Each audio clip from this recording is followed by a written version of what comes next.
తెలుపుమని ఫిలిప్పును అడిగాను. అందుకు ఫిలిప్పు నోరు తెరచి ఆ లేఖనము అనుసరించి అతనికి యేసును గురించిన సువార్త ప్రకటించెను. వారు త్రోవలో వెళ్ళుచుండగా నీళ్లున్న ఒక చోటికి వచ్చినప్పుడు నపుంసకుడు, ఇదిగో నీళ్లు, నాకు బాప్తిస్మమిచ్చుటకు ఆటంకమేమని అడిగి రథము నిలుపుమని ఆజ్ఞాపించెను. ఫిలిప్పు, నపుంసకుడు ఇద్దరునూ నీళ్లలోనికి దిగిరి. అంతటా ఫిలిప్పు అతనికి బాప్తిస్మమిచ్చెను. వారు నీళ్లలో నుండి వెడలి వచ్చినప్పుడు ప్రభు ఆత్మ ఫిలిప్పును కొనిపోయెను. నపుంసకుడు సంతోషించుచు తన త్రోవను వెళ్ళెను. అతడు ఫిలిప్పును మరి ఎన్నడూను చూడలేదు. అయితే ఫిలిప్పు అజోతులో కనబడెను. అక్కడ నుండి కైసరయకు వచ్చు వరకు అతడు పట్టణములన్నిటిలోనూ సంచరించుచు సువార్త ప్రకటించుచు వచ్చెను. హల్లెలూయా, హల్లెలూయా. పరిశుద్ధుడవైన దేవ, మహోన్నతుడవైన తండ్రి, వాక్యమయ్యున్న యేసు ప్రభువా, వాక్యానుసారంగా మమ్మల్ని జీవించుటకు నడిపించుచున్న మా ప్రభువా, ఈ సమయంలో నీ సన్నిధిలో మాతో మాట్లాడండి, మమ్మల్ని బలపరచండి, మాకు సహాయం దయచేయండి. వాక్యమునికి యాకోబుకి ఇచ్చిన దేవుడవు, అబ్రహాము దగ్గరకు వాక్యం ఇచ్చిన దేవుడవు, ఈ సమయంలో మాతో కూడా నువ్వు మాట్లాడు నాయన. నాతో మాట్లాడు, మాతో మాట్లాడు ప్రభువా. వట్టి బోరను, వట్టి పాత్రను, మట్టి పాత్రను నీ సన్నిధిలో వాడుకొనుమని, మా అందరికీ కావలసిన ఆత్మీయ ఆహారం దయచేయమని యేసు పేరిటి మాటలు అడిగి పొంది ఉన్నాము తండ్రి, ఆమేన్. హల్లెలూయా. ఈ అపోస్తల కార్యాల గ్రంథం 8వ అధ్యాయం 26 నుంచి 40 వచనాల వరకు చూసినప్పుడు ఇద్దరు వ్యక్తులు మనకి కనిపిస్తారు. ఎంతమంది అండి?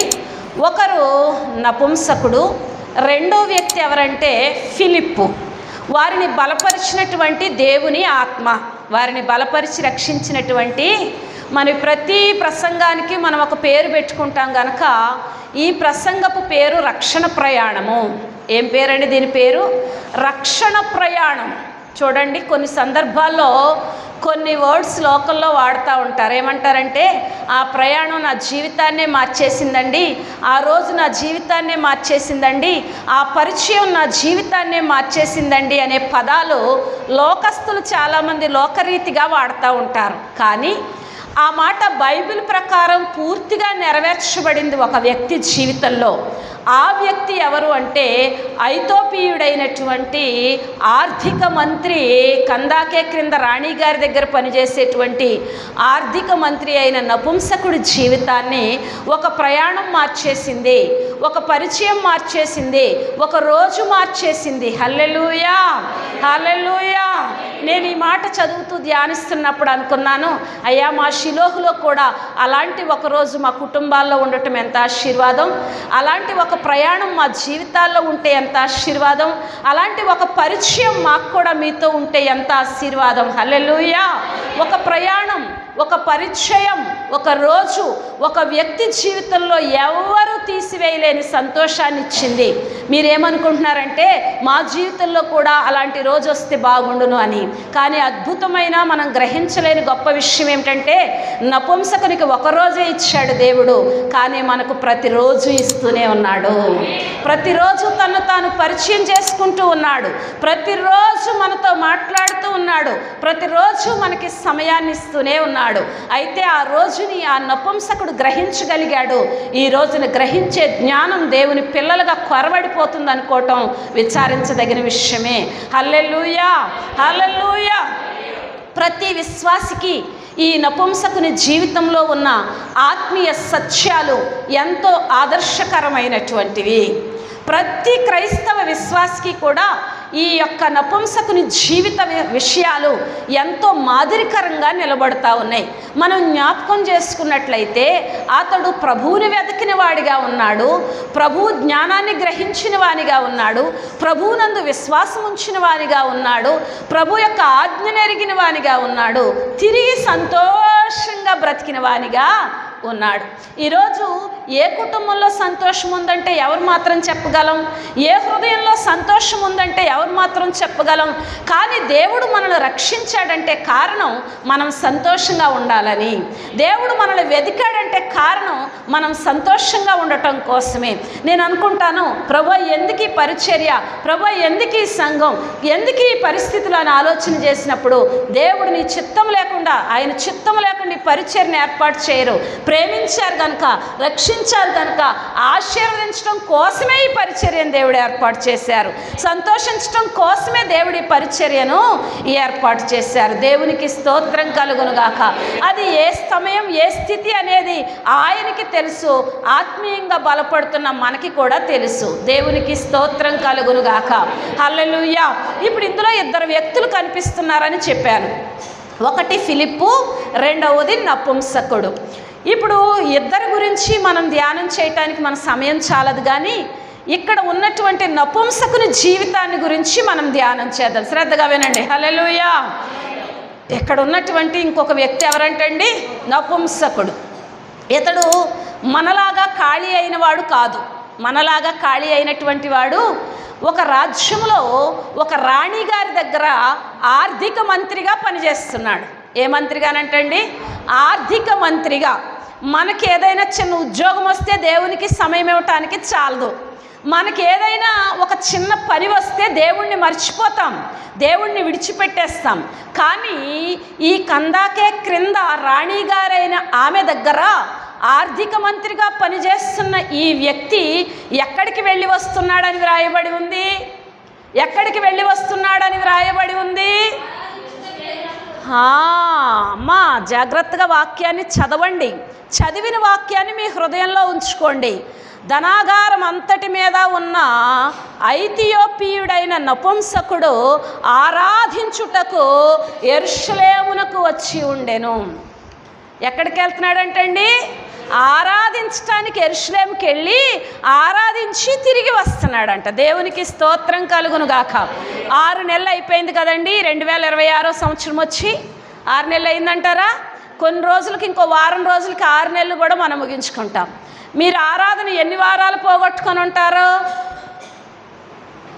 మీరు ఎన్ని ఆదివారపు ఆరాధనలు పోగొట్టుకొని ఉంటారు? అంటే 1/1000 అన్ని ఆశీర్వాదాలు పోగొట్టుకొని ఉంటారు. అంతటి దేవుని వెలుగును కోల్పోయి ఉంటారు. అంతటి దేవుని ప్రణాళికకు మీరు దూరమైపోయి ఉంటారు. మీరే ఒక్కసారి ఆలోచించుకోండి.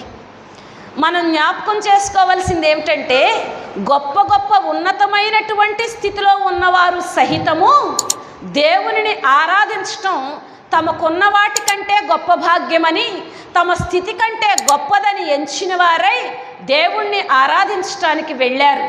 దేవుణ్ణి ఆరాధించారు. దేవుని సన్నిధిలో సమయాన్ని గడిపి వచ్చారు. దేవుణ్ణి ప్రేమించిన వారు దేవుని ఇంటికి వెళ్లకుండా ఎలా ఉండగలరు? దేవుణ్ణి ప్రేమించిన వారు ఆయన్ని ఆరాధించకుండా ఎలా ఉండగలరు? దేవుని మీద విశ్వాసం ఉంచిన వారు దేవుని మాట వినకుండా ఎలా ఉండగలరు? ఉండగలరంటారా? ఒకవేళ ఉన్నారు అంటే వారి విశ్వాసం అబద్ధం కాదా? వారు ఉన్నారు అంటే వారి భక్తి వృధా అయింది కాదా? వారు ఉన్నారు అంటే అది వేషధారణ కాదా? ఇప్పుడు ఈ వ్యక్తి ఉన్న పదవి చాలా ఉన్నతమైంది. అంతటి ఉన్నతమైన పదవిలో ఉన్నాడంటే చాలా ధనవంతుడు కూడా అయి ఉంటాడు. అంతేకాదు అతడి ప్రయాణం అతడి ఉన్నతమైన స్థితిని సూచిస్తూ ఉంది. గాడిదల మీద, గుర్రాల మీద ప్రయాణం చేసేవారు.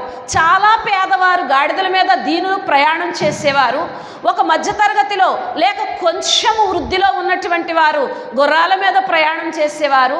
బహుధనవంతులు లేక చాలా ఉన్నతమైనటువంటి పదవుల్లో ఉన్నవారు మాత్రమే రథాల మీద ప్రయాణం చేసేవారు. ఇప్పుడు ఈ నపుంసకుడు ప్రయాణం చేస్తున్న వాహనం ఏంటి? రథం. అంటే ఇతడు ఏ స్థితిలో ఉన్నవాడు? చాలా చాలా ఉన్నతమైనటువంటి స్థితిలో ఉన్నవాడు. అయినా ఏం చేస్తున్నాడు? తన స్థితి కంటే, తన ఉన్నతత్వము కంటే దేవునిని ఆరాధించుటయే గొప్ప భాగ్యమని యెరూషలేమునికి వెళ్ళి ఆరాధించి వస్తున్నాడు. మనలాగా ఇంటి పక్కన లేదు మందిరం, మనలాగా ఊళ్ళో లేదు మందిరం, ఎక్కడో ఉన్న యెరూషలేముకి వెళ్ళి ప్రభువుని ఆరాధించి వస్తున్నాడు. హల్లెలూయా, హల్లెలూయా. దేవుని ఎదుట మన స్థితి ఏదైనా, దేవుని ఎదుట మనకు ఉన్నదైనా లేనిదైనా, ఎత్తైనా లోతైనా, యవనస్తులైనా చిన్నపిల్లలైనా, వృద్ధులైనా మధ్య వయస్సులైనా ఆరాధనను కోల్పోవటం ఆశీర్వాదకరం కాదు. దేవుని సన్నిధిలో ఆరాధించుట ద్వారా, దేవుని సన్నిధిలో ఆరాధనలో మనం నిలుచుట ద్వారా దేవుడు మన మీద కనుదృష్టి ఉంచుతాడు అనటానికి ఉదాహరణ ఈ నపుంసకుడే. ఆరాధించి వస్తున్న ఈ వ్యక్తిని ఎవరు చూశారంటండి? ఆరాధించి వస్తున్న ఈ వ్యక్తిని ఎవరు చూశారు? మీరు చెప్పాలి. ఆరాధించి వస్తున్న ఈ వ్యక్తిని ఎవరు చూశారు? దేవుడు చూశాడు.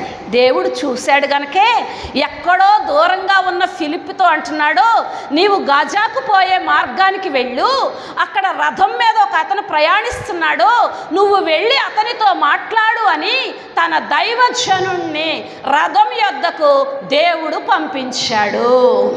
పంపించాడంటారా?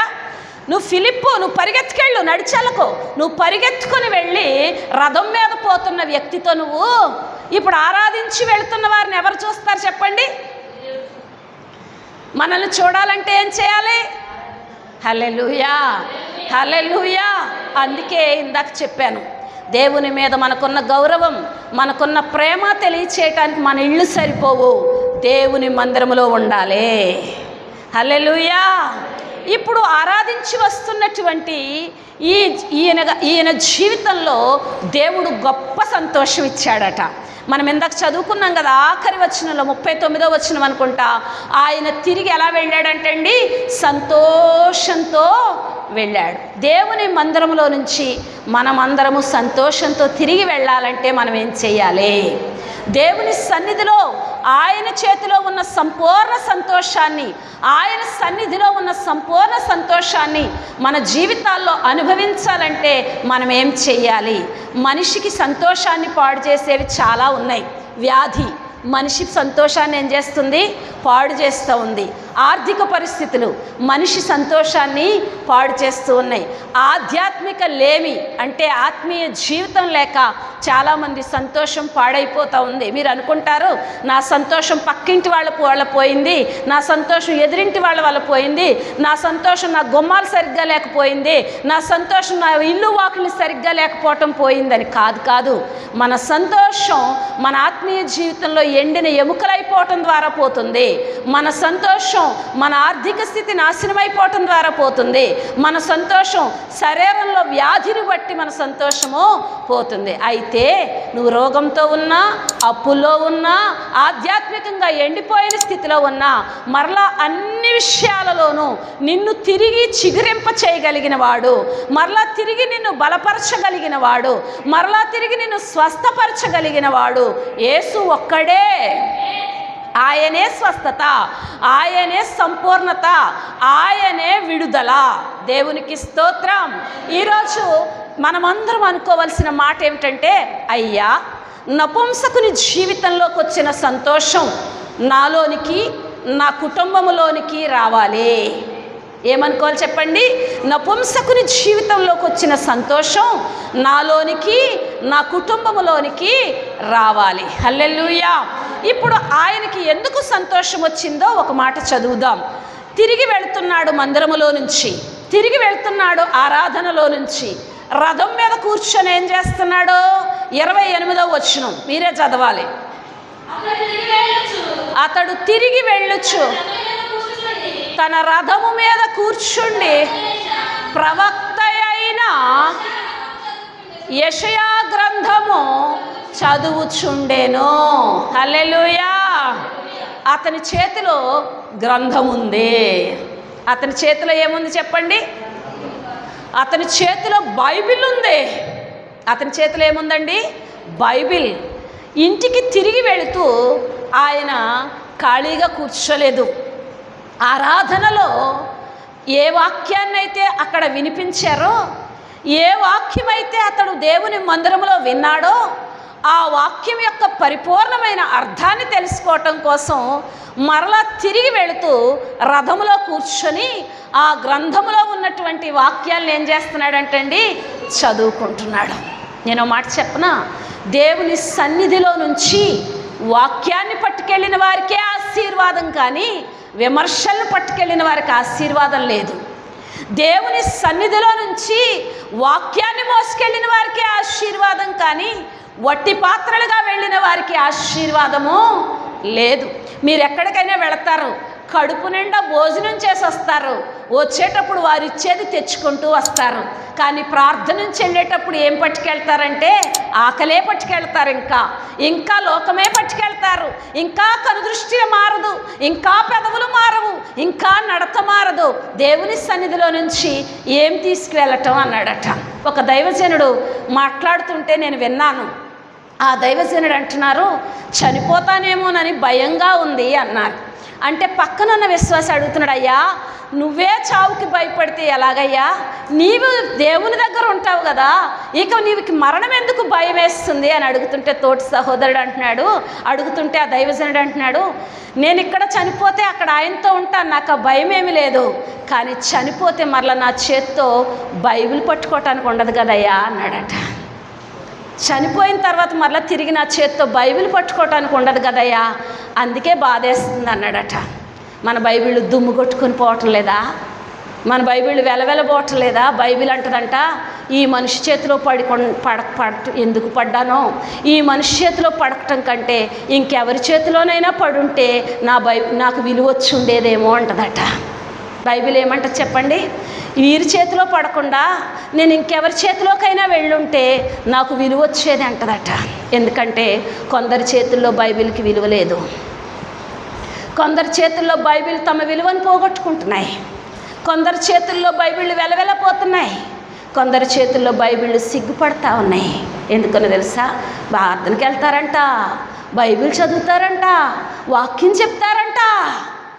ఈ బైబిల్ సిగ్గుపడుతున్నాయా, సంతోషిస్తున్నాయా? ఈ బైబిల్ గణపరచబడుతున్నాయా, హేళన చేయబడుతున్నాయా? ఈ రథం మీద కూర్చుని ఉన్న వ్యక్తి చేతిలో బైబిల్ అంటుంది, నాకు చాలా సంతోషంగా ఉంది. ఎందుకంటే నువ్వు దేవుని వాక్యాన్ని మందిరంలో విడిచిపెట్టి రాలేదు, దేవుని వాక్యాన్ని నువ్వు మందిరంలో వదిలేసి రాలేదు, దేవుని వాక్యాన్ని నువ్వు కూడా తెచ్చుకుంటున్నావు. ఇంకా అర్థం కాని అనేకమైన విషయాలను బైబిల్లో నుంచి నేర్చుకోవటానికి ఇష్టపడుతూ ఉన్నావు. నపుంసకునికి సంతోషానికి మొదటి కారణం ఏంటో తెలుసా, అతడు దేవుని వాక్యంలో ఉన్నాడు. అతని జీవితంలో, అతని చేతిలో కాదు బైబిల్, హృదయంలో ఉండటం కోసం పోరాడుతూ ఉన్నాడు. దేవుని వాక్యాన్ని ఎరిగి ఉండటం కోసం, దేవుని వాక్యానికి తన జీవితంలో చాలా ఉన్నత స్థితి ఉందని గ్రహించగలిగాడు. హల్లెలూయా. దావీదేమన్నాడు 119వ కీర్తనలో, వాక్యాన్ని గురించి ఎన్ని విషయాలు రాస్తున్నాయండి 119వ కీర్తనలో. దావీదు అన్నాడు, నీ వాక్యమే నా పాదములకు దీపము. దేవుని వాక్యం కాదండి దీపం. చీకట్లో ఉన్న వారికి వెలుగునివ్వాలంటే, చీకటైపోతున్న మీ బ్రతుకుల్లోకి వెలుగు రావాలంటే వాక్యం అనే దీపాన్ని వెలిగించండి. మీ గృహాల్లో దేవుని వాక్యాన్ని నివసింపచేయండి, మీ హృదయాల్లో దేవుని వాక్యాన్ని నివసింపచేయండి. మీరు దేవుని వాక్యాన్ని మాత్రమే అనుసరించి నేర్చుకోండి. అప్పుడు మీ అంధకారం మీరు తీసివేసుకోలేకపోయినా, మీ చీకటి మీరు తొలగించుకోలేకపోయినా దేవుడే మీ జీవితాలను వెలిగిస్తాడు, దేవుడే మీ కుటుంబాలను వెలిగిస్తాడు. హల్లెలూయా. మనం వెలిగించిన దీపం కొంచెం గాలేస్తే ఆరిపోద్ది. ఆరిపోదా?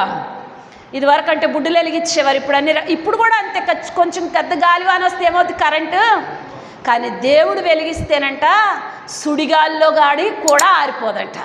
దేవుడు వెలిగించిన దీపం ఎక్కడ ఆరిపోదో, జడివానైనా సుడిగాలైనా సరే అదేం చేయదంటండి. కాబట్టి మీ దీపాలు మీరు వెలిగించుకునే ప్రయత్నం చేయకండి, మీ దీపాలను దేవుడు వెలిగించాలని వాక్యంలో నుంచి వాటిని నేర్చుకోండి. హల్లెలూయా, హల్లెలూయా. ఇప్పుడు మొదటి విషయం చెప్పాను కదా, ఏంటది? ఆయన చేతిలో ఏముందంటండి, బైబిల్ ఉంది. ఇంకో మాట చెప్పనా, దేవుని వాక్యం లేకుండా ఏ మనిషి విడిపించబడలేడు, దేవుని వాక్యం లేకుండా ఏ మనిషి బలపరచబడలేడు, దేవుని వాక్యం లేని ఇంటిలో వెలుగు ఉండదు, దేవుని వాక్యానుసారంగా నడుచుకోలేని వారి జీవితాల్లో ప్రేమ ఉండదు. రెండో విషయం ఏంటి? అక్కడే వ్రాయబడి ఉంది. ఎన్నో వచనం అనుకుంటున్నారు? 30 నుండి 35 వచనాలు. 30 అమ్మ, మరి మనం అంతా చదివితే చాలా సమయం అయిపోద్ది కదా. 30 నుంచి 35 వచనాల వరకు అతడు యెషయా గ్రంథము చదువుచుండగా విని, నీవు చదువుచున్నది గ్రహించగలిగావా? హల్లెలూయా. 30 నుంచి 35 వచనాల వరకు అతడు గ్రంథాన్ని చదువుతున్నాడు. అంటే ఎలా చదువుతున్నాడు? పాతకాలంలో బైబిల్ని బహిరంగంగా చదివేవారంట. ఎలా చదివేవారు? అందరికీ వినబడేలాగా గట్టిగా బహిరంగంగా చదివేవారంట. మీరు ఒకసారి జ్ఞాపకం చేసుకోండి. ఎప్పుడన్నా గట్టిగా చదివారేమో, గట్టిగా ఎప్పుడన్నా చదివారేమో జ్ఞాపకం చేసుకోండి. ఎక్కడ పక్కోళ్ళకి వినపడిపోద్దో, ఎక్కడ పక్కోళ్ళకి తెలిసిపోద్దేమో అని భయం, బైబిల్ చదువుతున్నామని. కానీ దేవుని వాక్యం ఎప్పుడు వెల్లడవుతూనే ఉంటుంది. హల్లెలూయా. బిగ్గరగా రథంలో కూర్చుని చదువుతుంటే ఈ చదివేటువంటి వాక్యం ఎవరు విన్నారు? ఫిలిప్ విన్నారు. యెషయా గ్రంథం 53వ అధ్యాయాన్ని చదువుతున్నాడని ఫిలిప్ గ్రహించాడు. గ్రహించి అంటున్నాడు, నువ్వు చదువుతున్నది నువ్వు గ్రహించావా? నువ్వేం చదువుతున్నావో నువ్వు గ్రహించావా అని అడుగుతున్నాడు. అడుగుతుంటే అప్పుడు ఆయన అంటున్నాడు, ఎవరైనా నాకు త్రోవ చూపించుకుంటే, ఎవరైనా నాకు అర్థం తెలియచెప్పుకుంటే నేను ఎలాగా తెలుసుకోగలుగుతాను అని అడుగుతున్నాడు. ఇప్పుడు నపుంసకుని జీవితంలో ఉన్న రెండవ లక్షణం ఏంటంటే, ఈ మాటలు నాకు అర్థమయ్యేలాగా ఎవరైనా చెప్తే ఎంత బాగుండును, ఈ మాటలని నాకెవరైనా వివరించి చెప్తే ఎంత బాగుండును, ఈ మాటలు నాకు తెలిస్తే నేను ఇంకా దేవుల్లో బలపడదును కదా, ఈ మాటలు నాకు తెలిస్తే నేను ఇంకా దేవుణ్ణి గూర్చి పూర్తిగా ఎరుగుదును కదా అనుకుంటున్నాడట. మనకి దేవుని సంగతులు ఎరగాలన్న ఆశ ఉంటుందా? మీరు ఒకసారి ఆలోచించండి. ఎవడైనా నాకు త్రోవ చూపించుకుంటే నేను ఎలా గ్రహించగలను? ప్రభువా, నా ఎదుట ఈ సమస్య ఉంది. ప్రభువా, ఇప్పుడు నాకేం చేయాలో అర్థం కావటం లేదు. ప్రభువా, నేను వింటున్నది నాకు అర్థం కావటం లేదు. ప్రభువా, నేను చదువుతున్నది నాకు అర్థం కావటం లేదు. ప్రభువా, ఏ త్రోవలో నడవాలో, ఎటువైపు అడుగు వేయాలో నాకు తెలియటం లేదు. నాకు మార్గము సరళం చేయి, నాకు మార్గాన్ని బోధించు అని అడగగలిగేవారు దేవునికి కావాలి. సమస్య నీ ముందుంది, నీ శక్తి అయిపోయేదాకా పోరాటం ఎందుకు? మొదటే దేవుని పాదాల దగ్గరికి రావచ్చు కదా, మొదటే దేవుని సన్నిధిని వెతకొచ్చు కదా. ఎందుకంటే ఎవరికి ఏది కొదవై ఉందో దానిని ధారాళముగా దయచేయువాడు దేవుడు. మీలో ఎవరికైనాను జ్ఞానము కొదువై ఉందా? అది ఆయనను అడగవలెను. బుద్ధి జ్ఞానముల సర్వసంపదలు ఆయన యందే. చాలాసార్లు నేను వింటున్న మాట ఏంటో తెలుసా? మాకు ఇంకా తెలియదు కదండి అనే మాట వింటాను. అప్పుడు అనుకుంటాను, తెలియాలంటే మట్టి పిలిచేదాకా ఉండాలా? తెలియాలంటే మంచం పిలిచేదాకా ఉండాలా? తెలియాలంటే కన్నీళ్ళు వచ్చేదాకా ఉండాలా? మీకు అర్థమవుతాయని చెప్తున్నాను. తెలియాలంటే శ్రమ రావాలా? తెలియాలంటే శోధన రావాలా? దేవుని చిత్తం తెలియాలంటే, దేవుని జ్ఞానం తెలియాలంటే, దేవుల్లో పడిపోయామని తెలియాలంటే, దేవుల్లో బలహీన పడిపోయామని తెలియాలంటే, దేవుల్లో గెలవలేకపోతున్నామని తెలియాలంటే దేవుడు శ్రమ చూపించేదాకా అర్థం కాదా? దేవుడు శోధన చూపించే వరకు అర్థం కాదా? ప్రతి మనిషికి తెలుసు. తక్కువ అన్నం తిన్నావో ఎక్కువ అన్నం తిన్నావో నీ కడుపుకే తెలిస్తే నువ్వు బలహీనంగా ఉన్నావో దేవుల్లో బలంగా ఉన్నావో నీ ఆత్మకు తెలీదా? కానీ అన్నీ బాగున్నంతసేపు శ్రద్ధ ఉండదు, అన్నీ బాగున్నంతసేపు ఆలోచన ఉండదు, అన్నీ బాగున్నంతసేపు నేను మంచి భక్తి చేస్తున్నాననే అనుకుంటారు. కానీ జ్ఞాపకం చేసుకోండి, ఏ రోజైతే మీరు మోకరించలేకపోయారో ఆ రోజే మీ మోకాళ్ళు అరిగేలా ప్రార్థించి సరి చేసుకోండి. ఏ రోజైతే దైవవాక్యాన్ని చదవలేకపోయారో ఆ రోజే పట్టుదలతో కూర్చుండి చదివి మిమ్మల్ని సరి చేసుకోండి. ఏ రోజైతే ప్రేమించలేకపోయారో, ఏ రోజైతే క్షమించలేకపోయారో, ఏ రోజైతే మీ నోరు సరిగా లేదని మీకు అనిపించిందో, ఏ రోజైతే మీ కళ్ళు సరిగా లేవని మీకు అనిపించిందో ఆ రోజే సమయం లేకుండా సరి చేసుకుంటేనే దేవుని ఉగ్రత నుంచి తప్పించబడతారు, దేవుని కోపం నుంచి విడిపించబడతారు. ఎందుకంటే సమయం లేదు. ఎందుకంటే ఏం లేదు చెప్పండి? సమయము. ఈ చదివిన లేఖనాన్ని గ్రహించే జ్ఞానం లేదు ఎవరికి? ఈ నపుంసకుడికి. కానీ అర్థం చేసుకోవాలన్న ఆశ మాత్రం చాలా. అందుకే ఒక దైవజనుడు కావాలని నపుంసకుడు అడిగాడా అండి? కానీ దేవుడు ఏం చేశాడు? అతనికి చెప్తానికి ఒక దైవజనుని సిద్ధపరిచి ఆ నపుంసకుని దగ్గరికి, ఆ మంత్రి గారి దగ్గరికి పంపించాడు. ఈరోజు ఆశ నీలో ఉంటే ఆశగొన్న ప్రతి ప్రాణాన్ని తృప్తిపరిచే దేవుడు ఆయనే. హల్లెలూయా, హల్లెలూయా.